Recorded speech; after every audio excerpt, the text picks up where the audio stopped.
L'éther, ou l'être suprême élémentaire, poème philosophique et moral, en 5 chants, de Martin de Bussy, écrit en 1796. Chant 2. Depuis les temps fameux obscurcis par les fables, on berce nos esprits de dogmes incroyables. Du cercle de l'erreur, l'homme n'a pu sortir, des fourbes soudoyées n'ont fait que nous mentir. Tâchons de réparer le mal qu'on fit au monde, répandons des clartés dans une nuit profonde. De leur illusion, dégageons les mortels, dévoilons à leurs yeux les secrets éternels. Dans l'abîme des temps, comme mon esprit se plonge, tout confond ma raison, tout me paraît un songe. Je croirais volontiers, sans m'y trop attarder, que rien dans l'univers ne devrait exister. Ni cieux, ni mouvement, ni monde, ni matière. Pas un atome enfin de la nature entière. Et d'où ces vieux objets peuvent-ils provenir? Qui les a pu créer? Qui les a fait sortir? Du néant supposé qui devançait la terre? Un Dieu même de rien n'eût jamais pu rien faire. Tout existe pourtant, et je suis bien tenté de croire que tout est de toute éternité.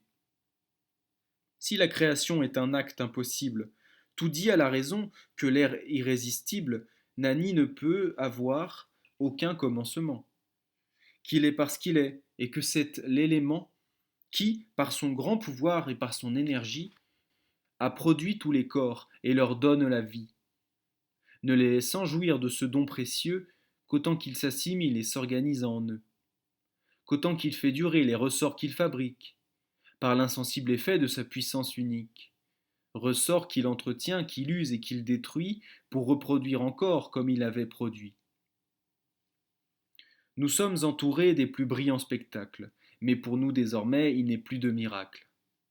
Dans l'espace inconnu, dans les plaines du ciel, sur notre globe enfin, rien n'est surnaturel.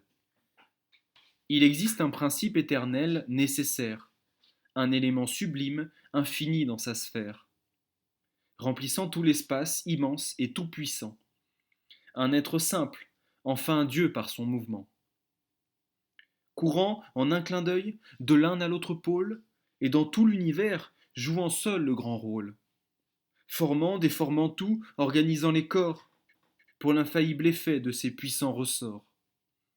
Construisant, détruisant, pour produire encore, donnant et reprenant, du couchant à l'aurore. Agissant en tout temps, ne s'altérant jamais, et ne se doutant pas des mondes qu'il a faits.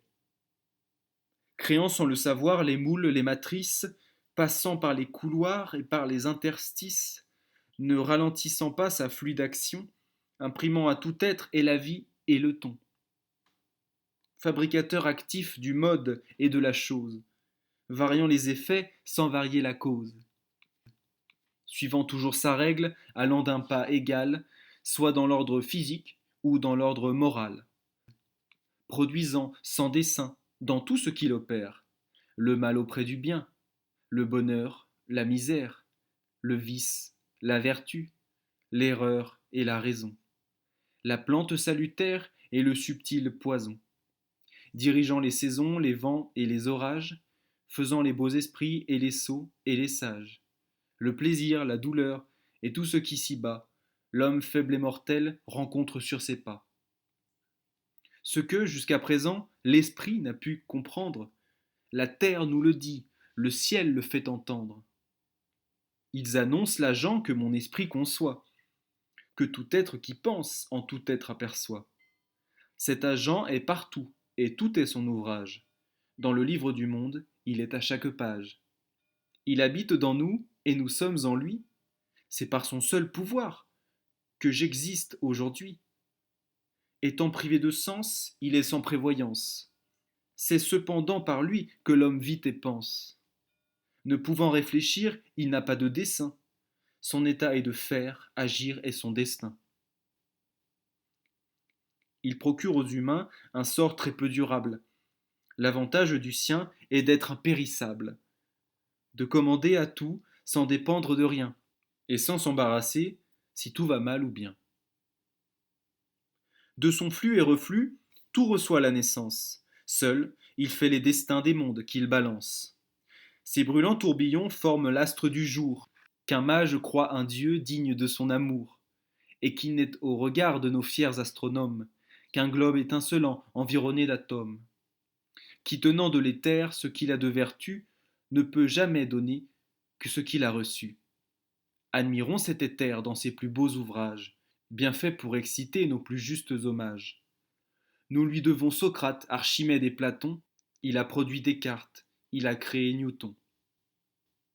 Selon qu'il s'introduit dans un être qu'il forme, il le rend bon, mauvais, agréable ou difforme. Il fait naître nos goûts, nos sentiments, nos mœurs, il règle nos esprits, il commande à nos cœurs. Il prépare et conduit par des routes certaines le fluide incarnat qui coule dans nos veines. En agitant nos sens, il nous fait tour à tour passer rapidement de la haine à l'amour. Il fait éclore en nous les douces sympathies, les âmes sont par lui bien ou mal assorties.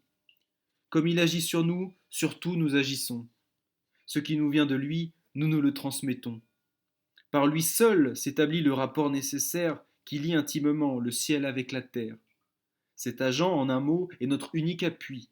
Tout nous vient de sa source et tout retourne en lui. Pour pouvoir s'assurer de sa grande puissance et de l'activité qui tient à son essence, notre esprit n'a besoin que de bien concevoir, que par-delà les cieux, que ce Dieu fait mouvoir.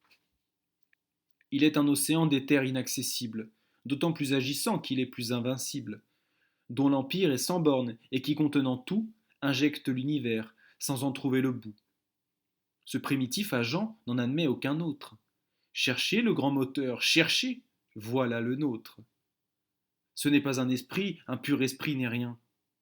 C'est un être réel dont l'univers est plein, dont tout ce qui respire annonce la présence, dont nul être ne peut contester l'existence. Immuable, éternel, il est simple et parfait. Et puisqu'il me conserve, il faut bien qu'il m'ait fait. Quand on veut parvenir à la source d'un fleuve, il faut le remonter, ainsi de preuve en preuve, en me connaissant bien, en sachant où je suis, en combinant mon être et tout ce que je puis, en méditant la loi qui fait que tout gravite, en mesurant les cieux, en cherchant leurs limites, en m'assurant plutôt qu'ils n'en peuvent avoir, les grandes vérités luiront à mon espoir. Marchons donc droit au but et scrutons la nature, puisons par tous nos sens dans cette source pure. Nous apprendrons bientôt, même sans trop d'efforts, ce qui règle pour nous et la vie et la mort, ce qui fait le bonheur ou le malheur des hommes, ce qui, sans notre aveu, nous rend ce que nous sommes, ce qui produit enfin les prodiges nombreux que la riche nature opère sous nos yeux.